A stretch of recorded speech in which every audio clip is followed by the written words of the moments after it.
सारी औरतों को बच्चे मिल गए, जितनी औरतें चली थी कबीले बनु साद से, सारी औरतों को बच्चे मिल गए, लेकिन हलीमा को कोई बच्चा नहीं मिला। देख रहे हैं, जितनी औरतें आई थी सबको कोई ना कोई बच्चा मिल गया, लेकिन हलीमा को कोई बच्चा ना मिला। मैं इसको उल्टा घुमाकर यूं भी कह सकता हूं, मक्के के छोटे छोटे बच्चों को दूध पिलाने वाली दायाएं मिल गई, मोहम्मद को कोई दाया ना मिली। मैं इसको यूं भी कह सकता हूं, सब औरतों को बच्चे मिल गए, हलीमा को कोई बच्चा नहीं मिला। इसको घुमाकर कहो तो यूं भी कह सकते हो, मक्के के अमीर बाप की औलाद को मक्के के अमीर उनके बच्चे औरतों को मिल गए, मोहम्मद जैसे गरीब बच्चे को कोई दूध पिलाने वाली मां न मिली, औरत न मिली। तो हलीमा ने सोचा खाली हाथ जाने से बेहतर है कि इस बच्चे ही को ले लूं, कुछ न कुछ तो देगी इसकी मां, चलो ले लेते हैं, ताने तो नहीं मारे जाएंगे, मेरी सहेलियां मुझे ताने तो नहीं मारेंगी, विलेम तो नहीं करेंगी कि देखो हलीमा को तो कोई बच्चा ही नहीं मिला, बेहतर है इसी बच्चे को ले लो। उसने दिल पर पत्थर रखकर ना चाहते हुए भी मोहम्मद को गोद ले लिया। ला तू वही अपना बच्चा दे दे, जो हो सकेगा तू दे देना, जब मैं इस बच्चे को तुझे देने के लिए आऊं तो दे देना, जो तेरे पास हो वही सेवा कर देना। हलीमा ने उस बच्चे को गोद में लिया और लेकर चल दी। सारी औरतें एक जगह इकट्ठी हो गईं और अपनी अपनी सवारियों पर बैठ गईं, चलने लगी। हलीमा की सवारी हवा से बातें कर रही है, ये वही सवारी है मरियल ऊँटनी जब आ रही थी, हलीमा जिस पर बैठी हुई थी ये रास्ते में थक कर बैठ जाती थी और सहेलियां कहती थी कौन सी सवारी लेकर आई है, इसने तो मेरा चलना दो भर कर दिया है, बार बार थक जाती है, न मर रही है न जिंदा ही है, ऐसी ऊँटनी को ऐसी मरियल सवारी को लेकर तू चली है। और हलीमा कहती थी साथ में आई हो, साथ में लेके चलना, मुझे अकेले मत छोड़ देना। लेकिन हलीमा अब मोहम्मद इब्ने अब्दुल्ला को जो 40 साल के बाद रसूलुल्लाह में तब्दील होने वाले हैं, कायनात की सबसे बड़ी डिग्री ओहदा रसूल का मोहम्मद इब्ने अब्दुल्ला की किस्मत में आने वाला है, मशीयत इज़्ज़ती ने कोई और इरादा किया हुआ है, इस बच्चे को आगे चलकर पूरी कायनात का रहबर और रहनुमा बनाना है, सैयदुस सकलैन बनाना है, इमाम कायनात बनाना है, इमामुल अंबिया बनाना है, सैयदे दो आलम, दोनों आलम का सरदार के रूप में पेश करना था। मेरे भाइयों, हलीमा इस बच्चे को लेकर जैसे ऊँटनी पर बैठती है, ये ऊँटनी हवा से बातें कर रही है। मैं उसको अपने जुमलों में कह सकता हूं, आई थी पैसेंजर गाड़ी पर, जब मोहम्मद को लेके बैठती है तो इसकी ऊँटनी राजधानी एक्सप्रेस बन जाती है, रुकने का नाम ही नहीं लेती है। कई जगह रोकने की कोशिश की, फिर रुकती है, फिर भागती है, उस सर पर भागती चली जाती है। हलीमा की सहेलियां पीछे रह जाती हैं, चीख कर कहती हैं ओ बिन्ते अबू ज़ुऐब, अय अबू ज़ुऐब की बेटी रुक जा, कहाँ भागे जा रही है, इतनी तेज क्यों चल रही है, मुझे भी तो अपने पास आ जाने दे, मुझे भी तो अपने पास पहुंच जाने दे। अय हलीमा, क्या ये वही ऊँटनी है जिस ऊँटनी पर तू आई थी, ये वही ऊँटनी है जो आते वक्त कई जगह बैठ जाती थी और अब तो रुकने का नाम भी नहीं ले रही है। हलीमा पीछे मुड़कर देखती, कहती हाय मेरी सहेलियों, पता नहीं इसको क्या हो गया है, ये रुक क्यों नहीं रही है, ये हवा से बातें कैसे कर रही है, इतनी तेज क्यों दौड़ रही है, ये तो बीमार थी, पता नहीं इसको क्या हो गया है। बाखुदा मैंने इसको न कोई दवा दी है, न इसका कोई इलाज किया है, पता नहीं इसको क्या हो गया है।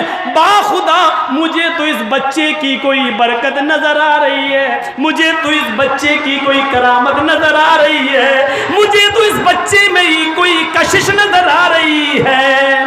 पैदा होते ही उसके बरकतों के दरवाजे खुल जाएंगे।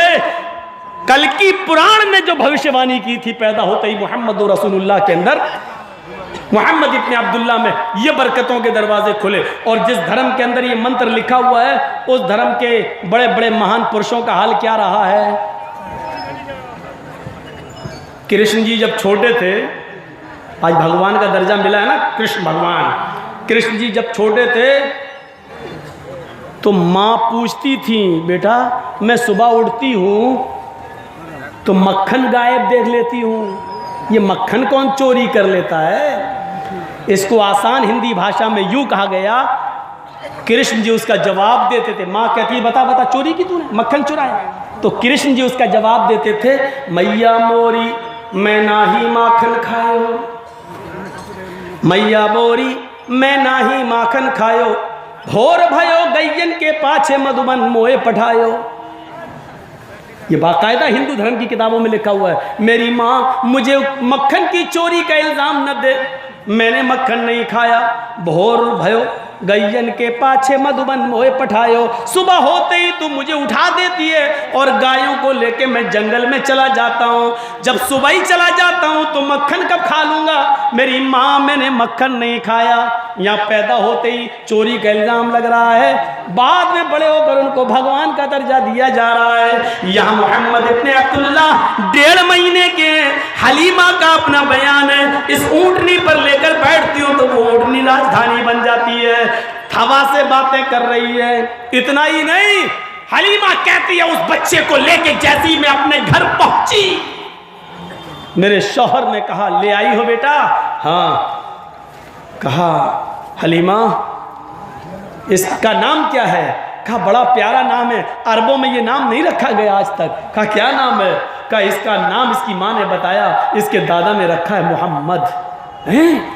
अरब लोग थे, मोहम्मद का माना जानते थे, अरबी नाम था जिसकी तारीफ सबसे ज़्यादा की गई हो। तारीफ किया हुआ मोहम्मद, जिसकी तारीफ सबसे ज़्यादा की गई हो। वाह क्या नाम है। हलीमा एक ही बकरी है, देख रही हो कितना कम दूध देती है। मेरी एक बेटी है शैमा, इस बकरी का दूध इस बच्ची को नहीं होता, हमारी अपनी बेटी को पूरा नहीं होता है। एक बच्चा और लाई हो, एक ही बकरी का दूध है, अब दोनों को कैसे पिलाओगी।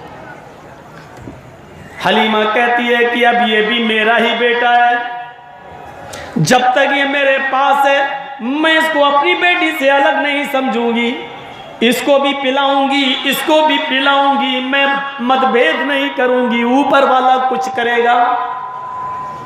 हलीमा कहती है मेरे प्यारे हस्बैंड, मेरे शौहर, ये बर्तन लीजिए और इस बकरी का दूध दोह दीजिए, जितना भी निकलेगा मैं दोनों को पिला देती हूं।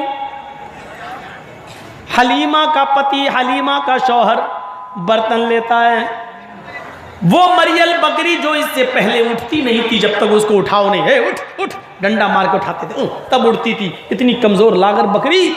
जब हलीमा का शौहर बर्तन लेके आगे बढ़ा तो आज पहली बार बकरी अपने आप खड़ी हो गई,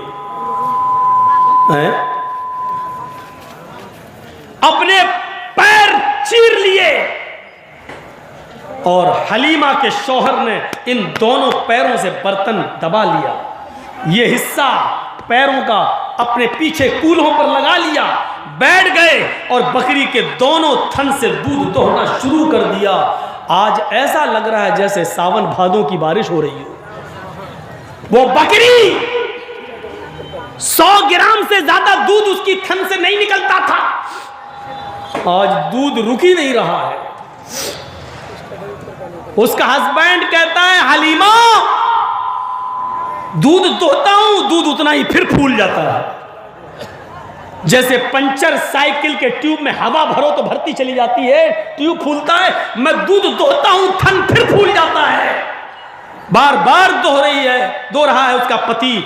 बर्तन भर गया, हलीमा बकरी को देखती है, मोहम्मद के चेहरे को देखती है, बकरी को देखती है, मोहम्मद के चेहरे को देखती है, कहती है मेरे शौहर बाखुदा, मैं उस साथ की कसम खा के कहती हूं जिसके कब्जे में हम तुम दोनों की जान है, इस बच्चे को लेके जब ऊँटनी पे बैठी तो ये ऊँटनी हवा से बातें कर रही है। इस बच्चे को लेके घर पे आई हूं तो बकरी दूध देना बंद नहीं कर रही है। बाखुदा मैंने इस बच्चे को लाकर कोई गलती नहीं की है, किसी बासादत रूह को लेके आई हूं, किसी पाकीज़ा रूह को लेके आई हूं, किसी मोतबर इंसानियत के आलमबरदार को लेके आई हूं। कोई है जिसको मैं इस घर में लाई हूं, मैंने कोई गलती नहीं की है। ये बरकतों के दरवाजे 1.5 महीने की उम्र में खुल रहे हैं। 4 साल तक इसी तरीके से गुजर गया। 4 साल तक, और बाद सीरत की किताबों में आता है 6 साल तक हलीमा के यहाँ रहे। लेकिन सफ़ीउर रहमान मुबारकपुरी रहमतुल्लाह अलैह जैसी शख्सियतों ने 4 साल का जिक्र किया है। कहा माँ, मोहम्मद इब्न अब्दुल्ला कह रहे माँ आप, शेमा जाती है जंगल में, आपकी बेटी, मोहल्ले के और भी बच्चे जाते हैं, मैं भी जंगल में जाऊंगा। कहा बेटे तुम क्या करोगे? नहीं, बड़ा होकर मुझे भी तो बकरियां चराना है, यही काम मुझे भी करना है, तो क्यों नहीं करने दिया जाएगा? कहा जाओ। बच्चे सब मोहल्ले के लेके गए जंगल में। मोहम्मद इब्न अब्दुल्ला जंगल में जा रहे हैं, मोहल्ले के और बच्चों के साथ जा रहे हैं। थोड़ी देर के लिए बच्चे अपनी बकरियों में उलझ जाते हैं। इतने में क्या देखते हैं, पहाड़ी के दामन से सफेद कपड़े पहने हुए कोई चला रहा है, और आते ही वो मोहम्मद इब्न अब्दुल्ला के पास रुकता है। कहता है आपका नाम? मोहम्मद इब्न अब्दुल्ला जवाब देते हैं। 4 साल का बच्चा जवाब देता है मोहम्मद। उसने गोद में उठाया, पहाड़ के दामन में ले गया। बच्चे देख रहे हैं ये क्या हो रहा है। मोहम्मद इब्न अब्दुल्ला को ये कहां लेके चला गया। मोहम्मद इब्न अब्दुल्ला को उसने जमीन के ऊपर लिटाया और अपने दूसरे साथी से कहा छुरी दो। उसने छुरी दी। मोहम्मद इब्न अब्दुल्ला का उसने पूरा का पूरा पेट फाड़ दिया, सीना चाक कर दिया। सीना जैसे ही फाड़ा उसमें से उसने दिल निकाला। बच्चों ने यह मंजर देखा, डर गए, अपनी भेड़ बकरियां छोड़ छोड़ के नंगे पैर भागने लगे। सारे के सारे बच्चे भाग गए, सीधे हलीमा के घर आए। इधर मोहम्मद इब्न अब्दुल्ला के साथ मामला ये हो रहा है, सीना चीर दिया गया, दिल निकाला गया, और दिल में एक लोथड़ा था गोश्त का, हर इंसान के दिल में होता है। उसी दिल के लोथड़े में गीबत, चुगल, हसद, कीना, बुग़्ज़, इनात, एक दूसरे के खिलाफ जो हम लोग प्रोपेगेंडा करते हैं, उसी गोश्त के लोथड़े से होता है। उस लोथड़े को निकाला, उसको फेंक दिया, और जमजम के पानी से उस दिल को धोया, और धोने के बाद फिर सीने में रखकर हाथ फेर दिया। अल्लाह के नबी मोहम्मद इब्न अब्दुल्ला ये सब मंजर देख रहे थे। दिल चीर दिया गया सीना, और आपको होश है, पता है, दिल निकाला गया, जमजम से धोया जा रहा है, आप उसको देख रहे हैं। ये देखने वाला मंजर भी पढ़िए, ज़ातुल मआद में अल्लामा इब्न क़य्यिम कहते हैं, जब हलीमा ने पूछा था तो आपने एक एक मंजर अपनी जो देखा था वो बता दिया, ऐसा ऐसा हुआ।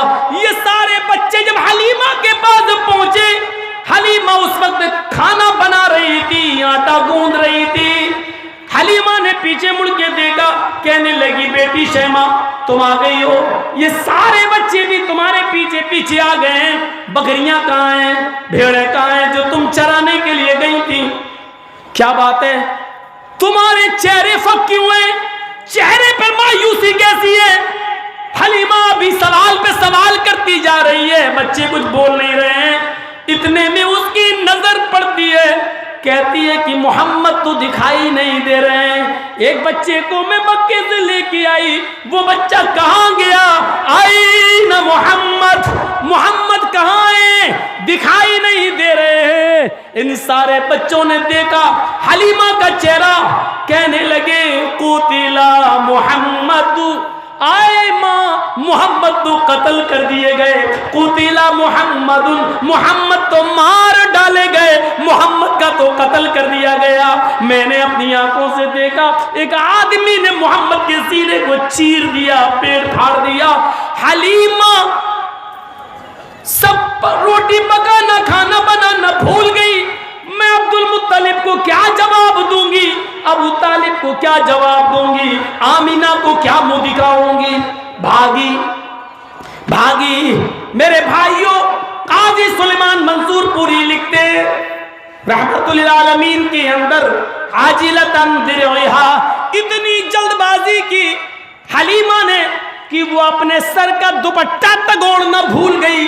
सर पे उसने ओढ़नी नहीं ओढ़ी, भागते हुए जाती है सीधे जंगल की तरफ। मोहम्मद, अल्लाह मोहम्मद की लाश न मिले, अल्लाह मोहम्मद को बचा ले, दुआ मांगती हुई जा रही है। देखती गए कभी झाड़ी में कभी उस झाड़ी में, अरे मोहम्मद मारे गए तो बॉडी दिख जाए, कहां गई है बॉडी, जमीन खा गई, आसमान निकल गया। वो एक एक झाड़ी देखती जा रही है।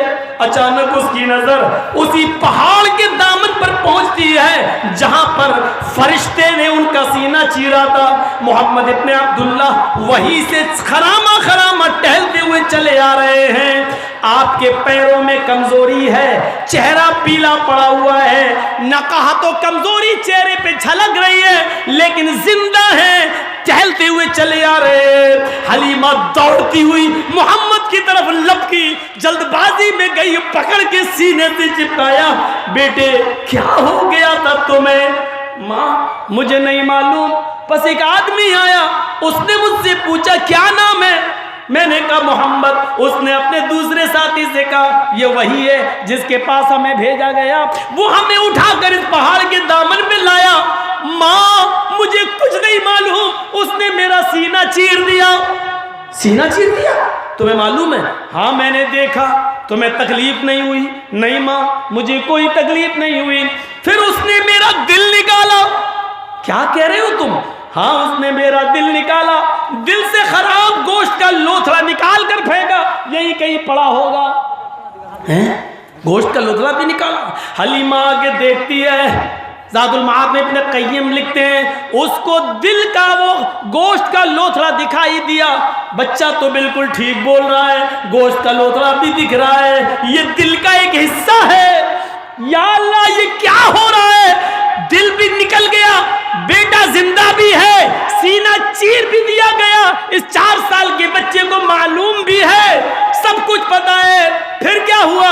माँ उसने मेरे दिल को जमजम के पानी से धोया और उसके पास सीने में रखकर हाथ फेर दिया। है? कोई टांके भी नजर नहीं आ रहे हैं, सब कुछ तो सिला हुआ है, सब कुछ तो सही है। फिर ऐसा हुआ? हाँ। माँ कहती हलीमा उसके बाद मैं उसको अपने घर लाई, ये सोचकर कि इस बच्चे से बरकतें तो बहुत हो रही हैं मेरे घर में, अगर कुछ ऊंच नीच हो गई, अगर कुछ हो गया, इसको कोई जान का खतरा हो गया या किसी ने कुछ कर दिया तो मैं क्या जवाब दूंगा मक्के वालों को, क्या जवाब दूंगा मोहम्मद के घर वालों को, आमिना को, अब्दुल मुत्तलिब को, अबू तालिब को। वो आई और मोहम्मद इब्ने अब्दुल्ला को लेकर आती है और आमिना से कहती है आमिना अपना बच्चा संभाल, दिल तो नहीं होता है कि तुझे दे दूं, दिल तो नहीं होता है कि इसको वापस करूं, इससे तो बरकतों के दरवाजे मेरे घर में खुले हैं, लेकिन ऐसी ऐसी बातें बताता है जो अकल में नहीं आती हैं। अब इस बच्चे को तुम ही संभालो, पता नहीं अगर कुछ हो गया तो मैं तुम्हें कोई जवाब नहीं दे पाऊंगी। मेरे भाइयों ये बरकतों के दरवाजे थे। 12 साल की उम्र में एक और मामला पेश आया था, जब आप अपने चचा अबू तालिब के साथ पहली मर्तबा मुल्क के शाम का सफर कर रहे थे। पहली मर्तबा जिस जंगल से ये काफिला गुजर रहा था बिजनेसमैन का, ताजिरों का, वहीं पर एक गिरजा था ईसाइयों का। उस गिरजा की छत पर एक राहिब बैठा हुआ था, बुहैरा, जिसका लक़ब बुहैरा था, बैठा हुआ था। अचानक वो देखता है कि ये दरख्त झुक रहा है, ये पहाड़ झुक रहे हैं, ये पेड़ पौधे झुक रहे हैं। उसने देखा हैं ये चीज़ें तो किसी अजीम इंसान के सामने झुकती हैं। उसने नजर डाली तो क्या देखता है कि ये पेड़ पौधे दरख्त ताजीमन झुक रहे हैं और 12 साल का कोई बच्चा चला रहा है, उस बच्चे के सामने झुके चले आ रहे हैं। गिरजा से निकलता है, काफिले वालों से पूछता कहाँ जा रहे हो? बस्ती में, शहर में। चलो आज तुम्हें खाना मेरे साथ खाना है। भूखे तो सब थे ही, कहने लगे ठीक है बहुत अच्छा। जब खाना बन गया तो बुहैरा ने बुलाया, सब लोग आओ। अबू तालिब ने मोहम्मद से कहा, भतीजे तुम मेरे सामान के पास बैठे रहो, ये सामान है यहाँ बैठे रहो, हम लोग खाना खाने जा रहे हैं, खाना खा के जब वापस आएंगे तो तुम्हारा खाना लेते आएंगे, तुम यहाँ खा लेना, सामान की हिफाजत करो, तुम यहाँ देख रेख करो। जब ये लोग खाना खाने वहाँ पहुँचते हैं गिरजा में, राहिब के गिरजा में, तो बुहैरा ने कहा कि आप लोग सब आ गए हो, वो बच्चा नहीं दिखाई दे रहा है, कहाँ? उसको मैं वहीं छोड़ दिया अपने सामान के पास। तो बुहैरा ने क्या कहा, तो आप लोग क्यों चले आए हो? आप ही ने तो दावत की है। तो बुहैरा का जवाब ये था, मैंने जो दावत की है उसी बच्चे की वजह से दावत की है, वरना यहाँ से रोजाना हजारों लोग जाते और आते, मैंने आज तक किसी को नहीं बुलाया। जिस बच्चे की वजह से दावत कर रहा हूँ उसी को तुम नहीं लाया, लेके आओ उसको। लेके आए। मोहम्मद इब्ने अब्दुल्लाह आ गए, उम्र कितनी? 12 साल। हाथ धुला, खाना खाने से पहले हाथ धुलते हैं और वहीं बैठ जाते हैं।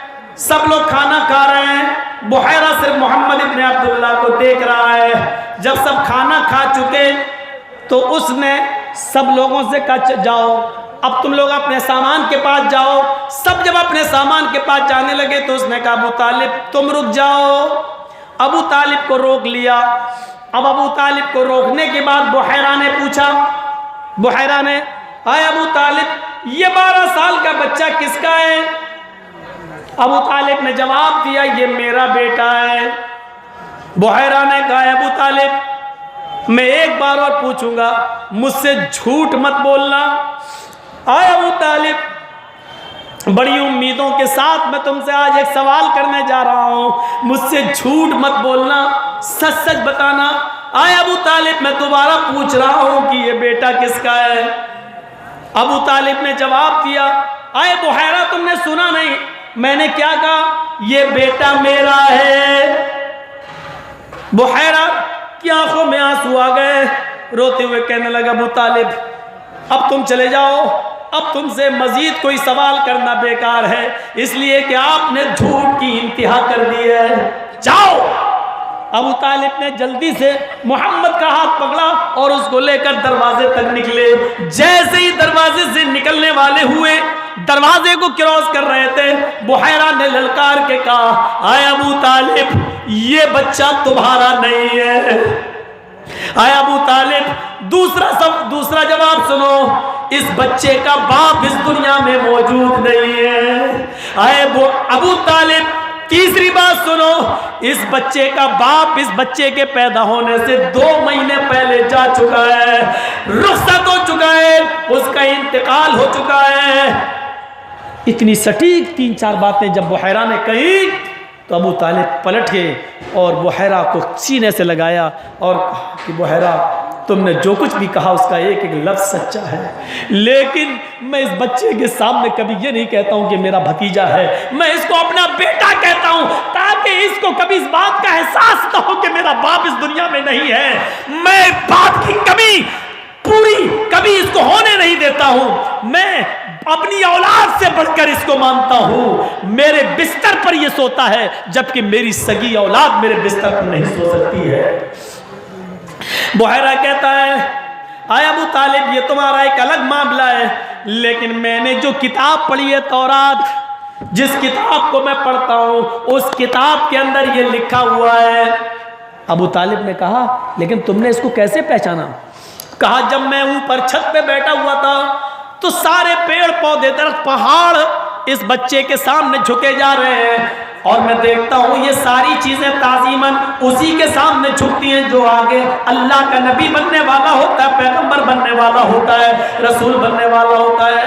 आए अबू तालिब, इस बच्चे को मुल्क शाम के अंदर दाखिल मत करना, इस बच्चे को शहर की आबादी में मत ले जाना, वरना यहूदी अगर पहचान गए इसको इसकी खसलत से जैसे मैंने पहचान लिया है तो इसको कत्ल कर डालेंगे, इसको मार डालेंगे।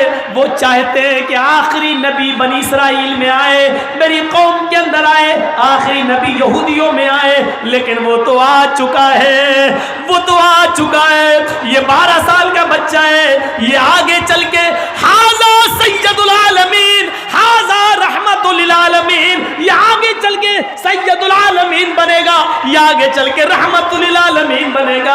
आए अबू तालिब, इस बच्चे को मुल्क शाम के अंदर मत ले जाना, इसको वापस कर दो। अब सीरत की कुछ किताबें कहती हैं अबू तालिब ने उस बच्चे को वापस कर दिया, यानी खुद ले आए, और बाज़ किताबें ये कहती हैं कि नहीं, अबू तालिब खुद तो नहीं आए, लेकिन किसी के हाथ से उन्होंने मोहम्मद इब्न अब्दुल्लाह को मक्के में पहुंचा दिया। ये 12 साल की उम्र में पहचान लिया गया, बुहैरा ने पहचान लिया। सफ़ीउर रहमान साहब मुबारकपुरी रहमतुल्लाह अलैह ने लिखा है, जिस बुहैरा ने इस बच्चे को पहचाना था सबसे पहले, उस बुहैरा का नाम था जर्जीस। पूछते हैं ना लोग, मौलाना ये जर्जीस के माना क्या? हमें भी नहीं मालूम है जर्जीस के माना। मेरे बाप से पूछो क्या नाम कहाँ से रखा। मौलवी पढ़ने के बाद पता चला कि जर्जीस नाम कहाँ से आया। ये जर्जीस था इस बुहैरा का नाम। सफ़ीउर रहमान मुबारकपुरी रहमतुल्लाह अलैह ने बुहैरा का जहाँ जिक्र किया है वहाँ लिखा, वहाँ जर्जीस नामी राहिब रहता था जिसका लक़ब था बुहैरा। सबसे पहले जिसने पहचाना तो 12 साल की उम्र।